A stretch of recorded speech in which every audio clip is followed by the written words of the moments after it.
Okey, bila tiba je musim nak declare cukai, mula dah gelabah mencari resit.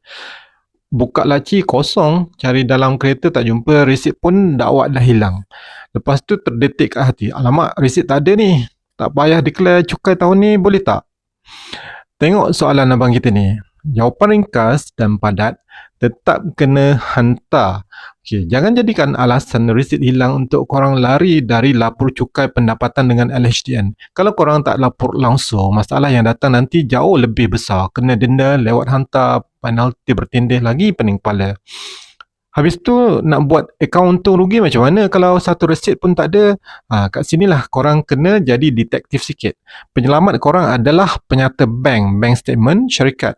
Setiap duit keluar dan masuk dalam akaun bank bisnes tu kan ada record. Kalau korang kena duduk print statement tu dari Januari sampai Disember dan susun balik akaun korang berpandukan transaksi tu. Duit keluar ni pergi ke mana? Bayar supplier ke? Bayar sewa kedai ke? Bayar gaji ke? Guna record tu untuk buat management account. Tapi ada tapi yang besar, ya. Kalau buat akaun guna bank statement ni cuma pelan kecemasan supaya korang tetap boleh submit tax on time.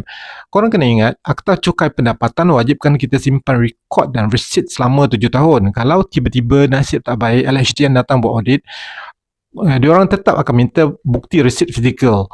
Kalau tak ada bukti, perbelanjaan tu boleh ditolak dan korang mungkin kena penalti. Jadi pesan saya kat peniaga kat luar sana, lepas ni beli barang je terus tangkap gambar resit tu, simpan dalam Google Drive atau folder kat phone. Dakwat resit hilang pun tak apa, janji gambar ada. Korang macam mana? Sejenis falkan resit elok-elok tiap bulan atau sumbat semua dalam beg plastik je, hujung tahun baru cari?